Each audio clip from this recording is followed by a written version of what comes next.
What's up, everybody? What's good? And welcome back to What's Good English. My name is EK, and today we're going to be talking about Lingoda again. As you know from my last video about the online school where they teach English, German, Spanish, French, and business English, I was able to complete the super sprint last year. I did receive my refund back. I won. You can hear about that in the video. It should be popping up around here. And I wanted to share with you some of the tips and tricks that I learned along the way to help you maximize your process so that you can get to that level of fluency faster. All right, so the first thing that I recommend everyone to do, I talked about it in my previous video, is download all of the course materials for every single level. They allow you to do this. Well, at least they allowed me to do it when I first signed up. They should still be allowing whatever student to do that because they allow you to change your level at any time. So make sure you download all of the course materials, whether you're starting in A1.1, you can download all the way through the C levels so that you have that information stored, on your computer, your tablet, wherever you're using to take those classes. You have that information with you forever, so you can continue learning on your own if you desire. Maybe you can find a tutor that's willing to help present some of the material to you, but do that. Absolutely make sure it is the first thing that you do is download everything and save it. It might take you a bit of time, but it is 100% worth it. Okay, so my next two tips are related to what I just said about making sure you have all of the course materials downloaded. So when I started, I was in A2 and I kind of jumped off of the deep end a bit because my level was really kind of like an A1.2, maybe something like that, but I really wanted to get a higher level certificate. So it was kind of a bit of a jump off of the deep end. Like I said, every single class is in the target language as close to 100% as possible. All of the class materials are also in the target language 100%. When you're in the A levels, the titles are in English. However, the actual content is in whatever your target language is. So what I did was before every single class, I would review all of the course material, either the night before or maybe 1 or 2 hours before my class was going to start. That way I could identify any possible problem areas that would come up in the class, and I'd be able to ask the teacher for further clarification on something that I wasn't understanding in my review process, if I still didn't understand it by the time we got to that part in the lesson. One of the other things about Lingoda is a lot of times you're not going to finish the entire lesson, especially if you have a full class of 5 students. So having that material reviewed beforehand makes it a lot easier to get what you need to get out of every single class that you're in there. That way you can ask the teacher if it doesn't look like you're going to get to the page that has the thing that you have the question about. You can just spontaneously say, hey, I've got a question that's going to come up later that I saw when I was reviewing this. How do I say this, or how does this grammatical aspect work? And the next thing, which goes along with that, is all of the notes that the teachers make when they're presenting the lesson. So some of them will write on the PowerPoint presentation, or they'll type things on there. Whatever they do to mark it up is available for download as soon as the teacher closes that class out. So basically what happens is, you're done with the class, your teacher will mark the attendance and send that to Lingoda, and they'll give everybody a review. And once they review the class and submit that, you'll be able to download the chat that was ongoing in the class from Zoom, and you will also be able to re-download whatever the material was for that lesson, and that material will be uploaded with all of the notes from the teacher, so you can re-review that as much as you want. Once again, save it to your hard drive, save it in a different folder so that you have, whatever the lesson was unmarked up and the lesson that was marked up by the teacher so that you can, maybe quiz yourself or use it however you want. But it's an excellent source to go back to help you, strengthen those fundamentals that you're learning along the way. All right, so my next two tips are about the different teachers that you'll meet in your 90 days with Lingoda. So my first recommendation is, and this is pretty specific to Spanish, but also English probably as well here. If you're learning French or German, it might not affect you as much. But especially for Spanish is take as many classes with as many different teachers as you can so that you can learn all the different accents that different Spanish speakers have, depending on what country they're from. If you want to specialize in one particular accent, you can look at the teacher's profile and see, okay, well, they're from Colombia. I want to move to Colombia, so I want to specialize and drill down and only talk to Colombians, or I only want to talk to people from Spain because I live in Europe and I'm more likely to encounter a Spaniard or I'm more likely to visit Spain.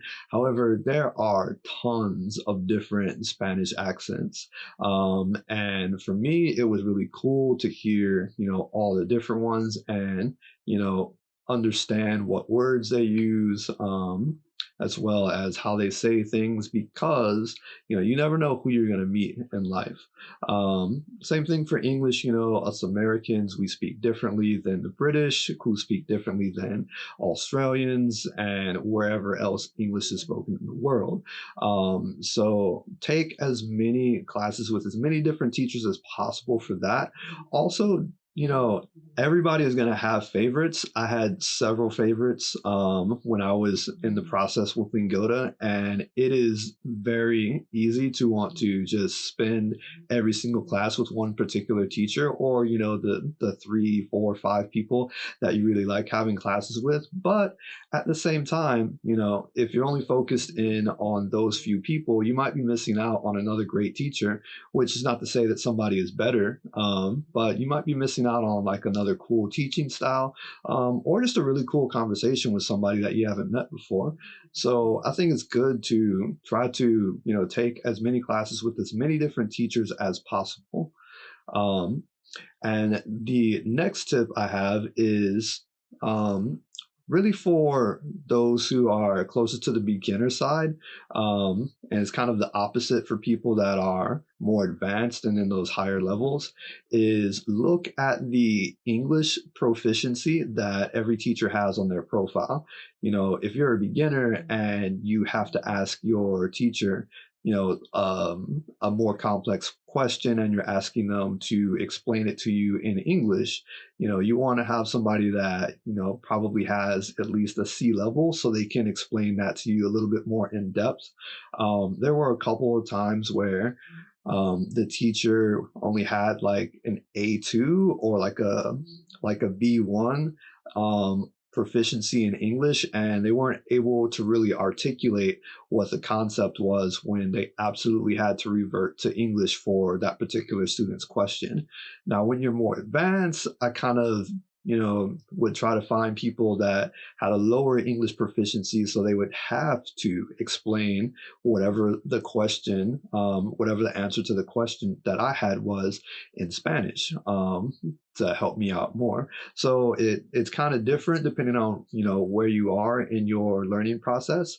But that's one of the things that I would do and helped me out, and I think could be a really useful tool for you guys. Okay, so my next tip is to use the camera if it's possible. If you have a decent internet connection, your roommates aren't streaming to Twitch for the entire duration of your class or whatever. If you have a decent enough connection, use the camera. The reason why is your face will betray you. And in something like this, and in learning a brand new language that you don't know how to speak, you want your face to betray you. You want the teacher to recognize, okay, EK is not understanding any of this concept. I need to explain this a different way, present a different example, something like that. If they're just looking at a black screen or something like that, they're not going to know whether or not you're understanding it. And you can just lie and say, oh, no, no, I get it. And you're just completely lost. You're in the woods. You don't know how to get out. So if possible, use the camera. It will help you out.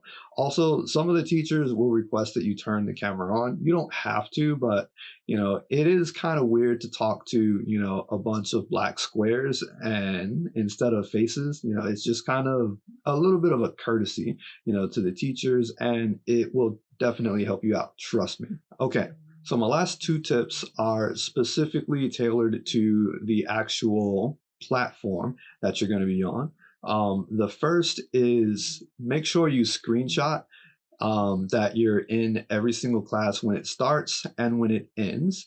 That way, if there's some sort of an issue at the end of the sprint, you can send them like a record that you were actually in every single class, a record of your attendance and everything, so you can iron out those issues and you can get your refund. I'm not saying something bad is going to happen, but you want to basically make sure you have a record so that you can dispute anything that they say should something arise.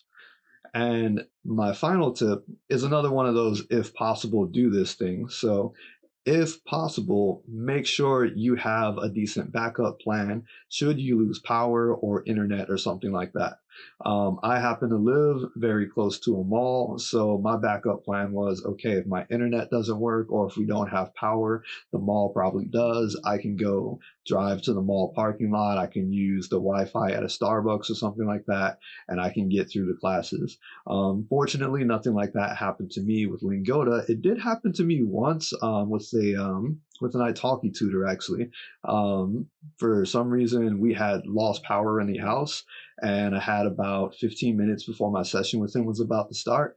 So I literally hopped in my car and I drove to the mall parking lot, and I propped up my cell phone on the dashboard of my car, and I, talked to that guy for an hour. So if possible, have a backup plan, have a spare battery pack for your phone or your computer. Make sure that you can access everything on your phone. Like I said in my last video, and I'll say it again here, my experience was overwhelmingly positive. I think it is absolutely worth it. I think you should definitely do it.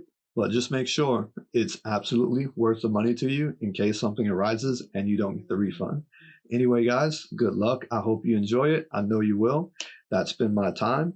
Please give me a like and a subscribe if this was useful to you. I've got a lot of cool content on the way, and I can't wait to show it to you guys. All right. Ciao. That was probably usable. That's all right. That, like, your boy might know some stuff.